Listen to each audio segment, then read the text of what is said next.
எல்லா தமிழ் மக்களுக்கும் வணக்கம். என் பேர் ஷீபா. வெல்கம் டு ஷீபா சமையல்.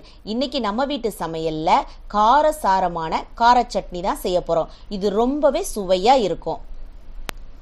ஃபர்ஸ்ட் இந்த ரெசிபி பண்ணுறதுக்கு ஒரு கடாயை சூடுபடுத்தி அதில் 3 ஸ்பூன் எண்ணெய் சேர்த்துக்கிடலாம்.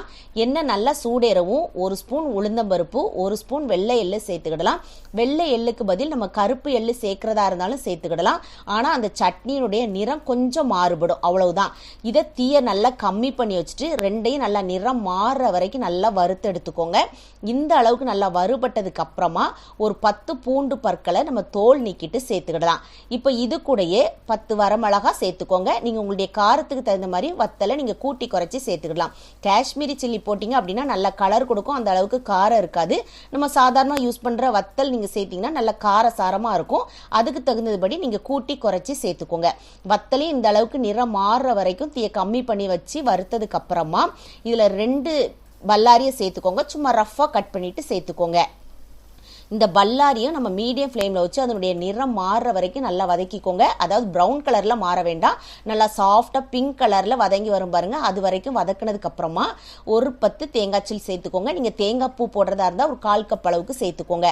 நீங்கள் இதை மாதிரி பல்பெல்லாம் கட் பண்ணி போட்டிங்க அப்படின்னா அந்த பின்னாடி ப்ரௌன் கலரில் தோல் இருக்கும் பாருங்க, அதை நீக்கிக்கோங்க. இந்த தேங்காய் சேர்த்திங்க அப்படின்னா அந்த சட்னியுடைய கணுசம் வந்து கொஞ்சம் அதிகமாக இருக்கும். அதுக்காக தான். உங்களுக்கு ஒருவேளை தேங்காய் சேர்க்க விருப்பம் இல்லைன்னா நீங்கள் அதை வேணால் ஸ்கிப் பண்ணிக்கோங்க.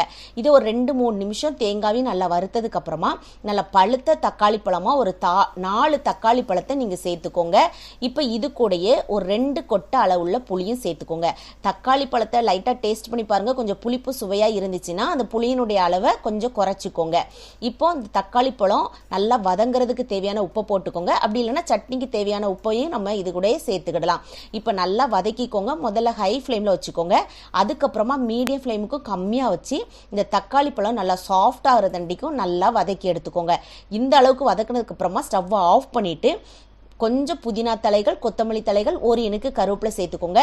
ஒருவேளை இதுல எந்த ஃப்ளேவர் உங்களுக்கு ரொம்ப பிடிக்குமோ அதை அதிகமாக சேர்த்துட்டு மற்றதோட கம்மியாக சேர்த்துக்கலாம். அப்படி இல்லைன்னா இதை நீங்க ஸ்கிப் பண்றதா இருந்தாலும் ஸ்கிப் பண்ணிக்கோங்க.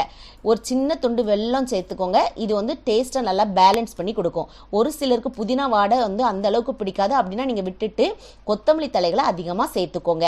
ஆனால் 2ல ஏதாவது ஒன்று சேர்த்தீங்க அப்படின்னா இந்த சட்னியுடைய மனமும் டேஸ்ட்டும் ரொம்பவே சூப்பராக இருக்கும். இப்போ இதை நல்லா ஆறுனதுக்கு அப்புறமா மிக்ஸி ஜார்ல மாற்றி நம்ம வதக்கின கடாயிலே கொஞ்சம் தண்ணி ஊற்றி அலம்பி அதையும் சேர்த்துக்கோங்க. ஒருவேளை உப்பு காணலன்னா நீங்க பார்த்துட்டோட போட்டு நீங்க அரைச்சி எடுத்துக்கிடலாம். இதை ரொம்ப மைய விழுதுபட அரைச்சிடாதீங்க. லைட்டா ஒரு 80% அளவுக்கு அரைக்கிற மாதிரி பார்த்துட்டு இதை அப்படியே வேற ஒரு பாத்திரத்துக்கு மாற்றி வச்சுக்கோங்க. நம்ம தாளிப்பு இதுக்கு கொடுக்க போறோம். இதுக்கு சூப்பரான தாளிப்பு ஒன்று கொடுத்துருங்க.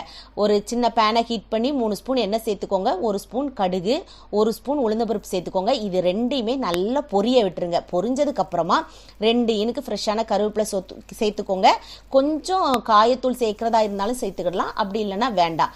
இப்போ நம்ம எடுத்து வச்சிருக்கிற அந்த சட்னி மேல இப்படி கொட்டிருங்க. நல்லா கலக்கிட்டு சர்வ் பண்ணுங்க. சுட சுட இட்லி தோசை வச்சு சாப்பிட்டு பாருங்க. இந்த சட்னி அது கூட அவ்வளோ ஒரு டேஸ்டியா இருக்கும். எத்தனை இட்லி தோசை சாப்பிட்றோம் நம்மளுக்கே தெரியாது. ஒரு காரசாரமான சாப்பிடக்கூடிய நபரா இருந்தீங்கன்னா கண்டிப்பா வத்தலை அதிகமா வச்சு இந்த ரெசிபியை செஞ்சு பாருங்க. செஞ்சு பார்த்து உங்கள் ஃபீட்பேக்கை கமெண்ட் பாக்ஸில் சொல்லுங்கள். வீடியோ பிடிச்சிருந்தா லைக் பட்டனில் தம்ஸ் அப் கொடுத்துருங்க. தம்ஸ் அப் கொடுத்த கையோடு உங்கள் ஃப்ரெண்ட்ஸ் ஃபேமிலியோட ஷேர் பண்ணிடுங்க. ஃபர்ஸ்ட் டைம் வியூவராக இருந்தால் சப்ஸ்கிரைப் பண்ணி சப்போர்ட் பண்ணுங்கள். நான் இன்னொரு வீடியோவில் இன்னொரு வித்தியாசமான சுவையான மனமான ரெசிபியோடு நான் உங்களை சந்திக்கிறேன். அது வரைக்கும் டாடா பபாய்.